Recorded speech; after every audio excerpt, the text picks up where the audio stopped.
दोस्तों नमस्कार, मैं आपका टेक्स्ट बुक टुडे में आपका स्वागत करता हूं।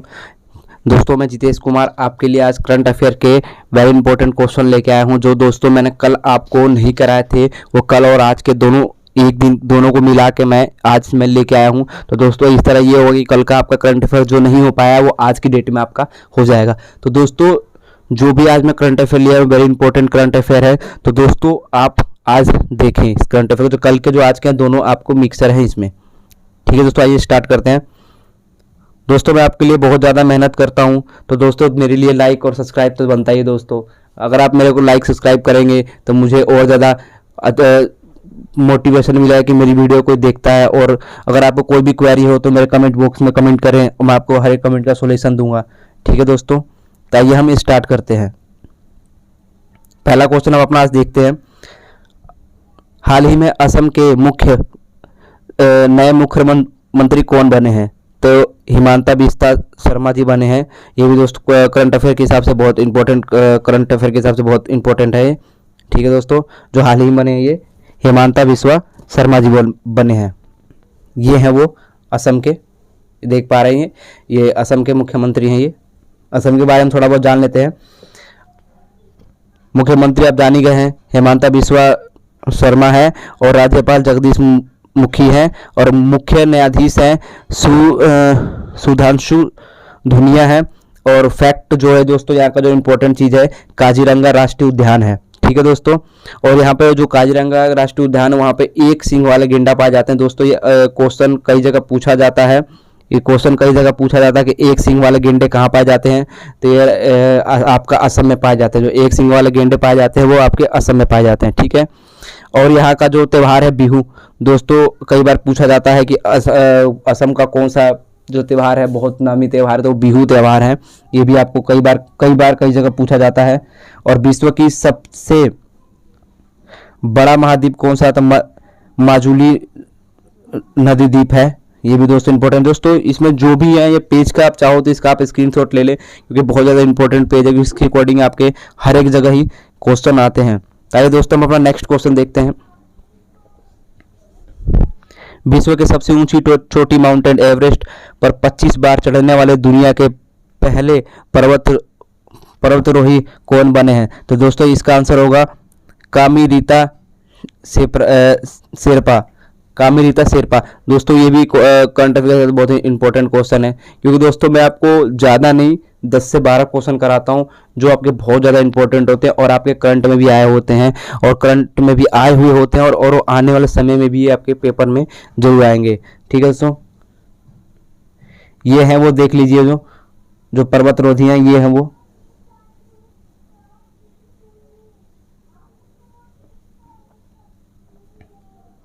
आइए दोस्तों थोड़ा बहुत हम इनके बारे में जान लेते हैं। हम नेपाली पर्वतारोही कामिरीता शेरपा ने माउंटेन एवरेस्ट की चोटी पर 25वीं बार चढ़ने में सफलता हासिल की है। इसके साथ ही 51 वर्षीय रीता विश्व के सबसे ऊंची शिखर पर 25 बार चढ़ने वाली दुनिया की पहली पर्वतारोही बन गई हैं। जलवायु परिवर्तन कानून लागू करने वाला दुनिया का सबसे पहला देश न्यूजीलैंड है। दोस्तों ये देखिए, ये मैंने आपको मैंने यहाँ पे जोड़ा मैंने ये आपके लिए कि आप इसको याद करें और मैं इसको दिखा सकूँ आपको। जलवायु परिवर्तन कानून लागू करने वाला दुनिया का पहला देश न्यूजीलैंड बन चुका है दोस्तों। आप ये तो आप इम्पोर्टेंट है, याद कर लीजिए, ये आएगा मुझे पता है। RCEP लागू करने वाला पहला देश सिंगापुर बन गया है, ठीक है दोस्तों, ये भी आप याद कर लीजिए। दुनिया का सबसे ऊंची रेलवे आर्च ब्रिज बन गई है जो जम्मू कश्मीर में है, ठीक है दोस्तों। जो जम्मू कश्मीर में है चिनाब ब्रिज है, जो जम्मू कश्मीर में है वो चिनाब ब्रिज है, ठीक है।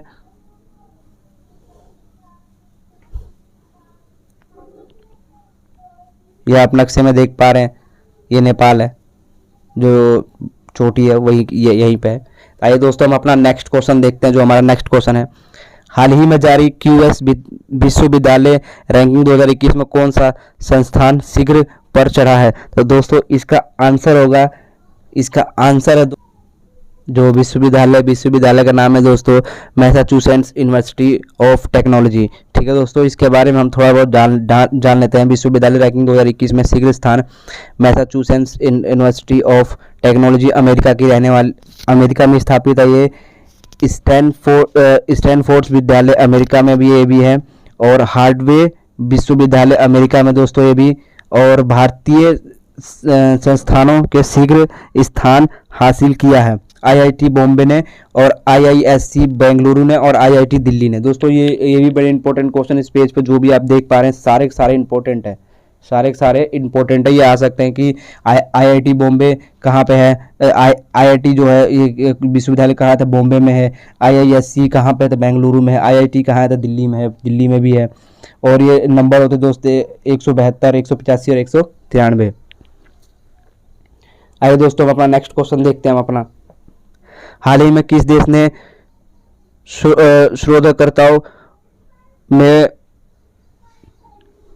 शोधकर्ताओं ने मम्मी की खोज की है, और जो कि एक गर्भवती महिला की है। जो दोस्तों हाल ही में जो एक मम्मी की खोज की है, वो जो मम्मी थी वो गर्भवती थी। तो ये कहाँ पाई गई? तो दोस्तों पोलैंड में पाई गई। दोस्तों ये आ सकता है क्वेश्चन, आप इसे याद कर लें या रट लें जो भी है, क्योंकि ये क्वेश्चन मुझे ऐसा लगता है कि क्वेश्चन ये आ सकता है ये। ठीक है दोस्तों, आप इसे रट भी सकते हैं, कोई दिक्कत। ठीक है दोस्तों, आइए हम अपना ये देख लेते हैं। ये है दोस्तों फोटो मम्मी की। देखिए दोस्तों ये गर्भवती भी थी, प्रेग्नेंट भी थी ये। दोस्तों मैं आपको मैप इसे दिखाता हूँ कि मैप में आपको पता चल जाए कि जो मैं बता रहा हूँ, पोलैंड बताता हूँ, कभी ऑस्ट्रेलिया बताता हूँ, कभी न्यूजीलैंड बताता हूँ, कभी कोई भी मैं आपको बताता हूँ देश, तो आपको कई दोस्त होते हैं कि सर थोड़ा बहुत मैप में ही बताएंगे तो अच्छा रहेगा।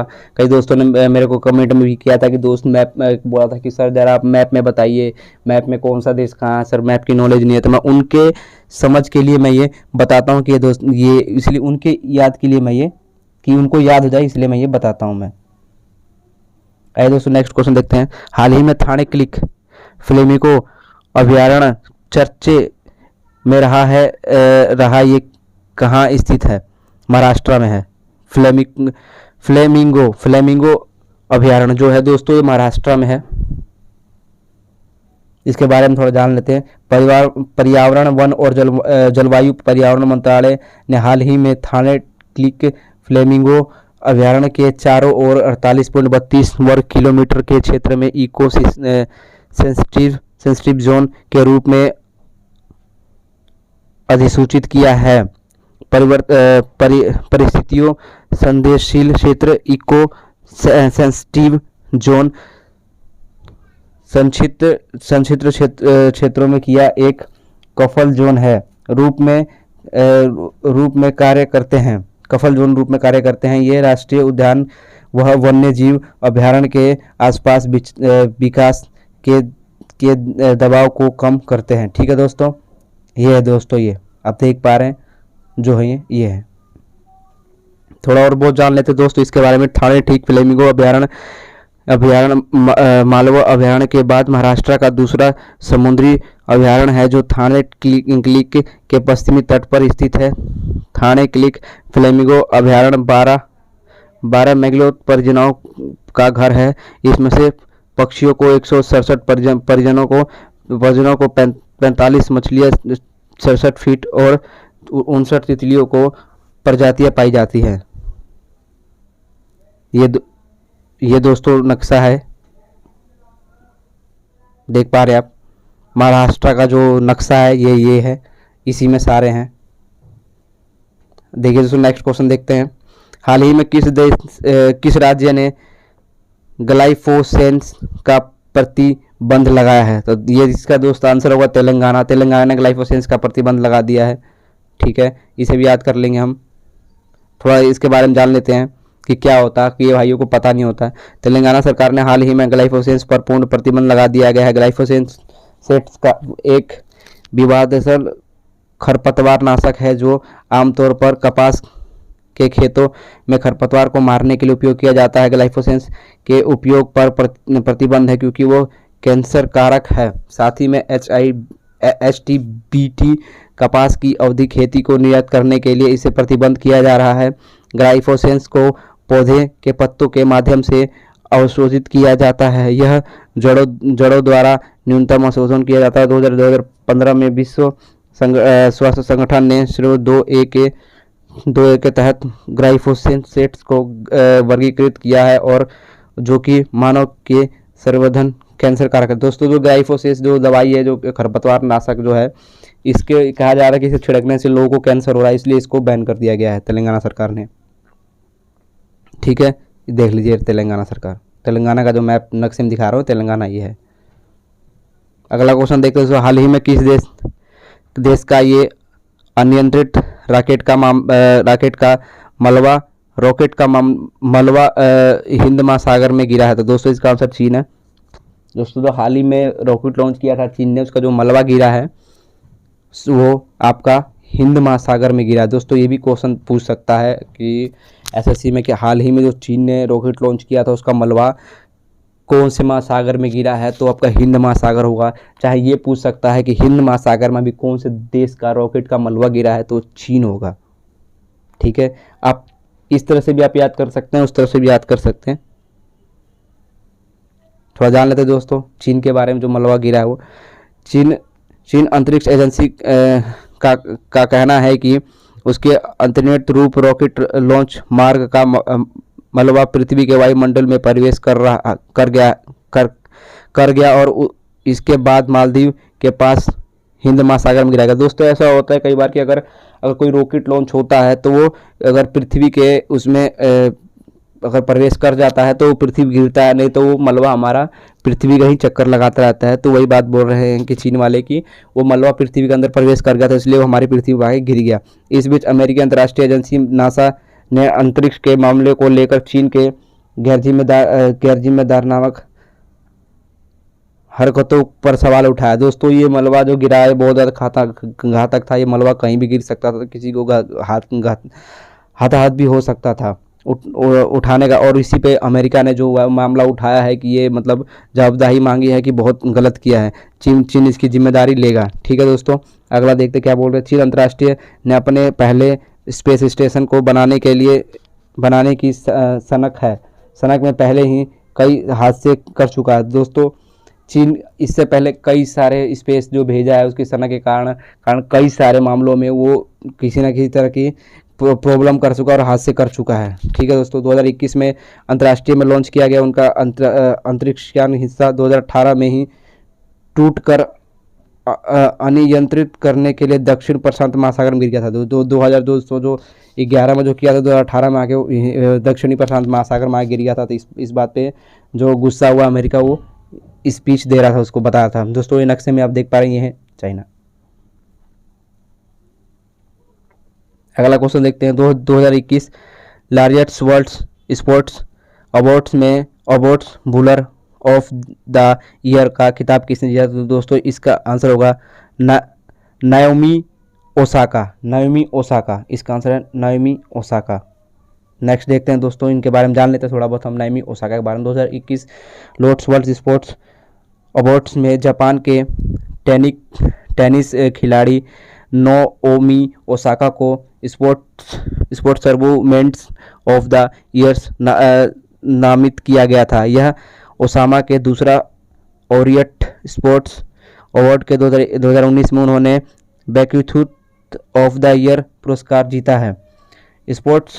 Sportsman of the year award Rafale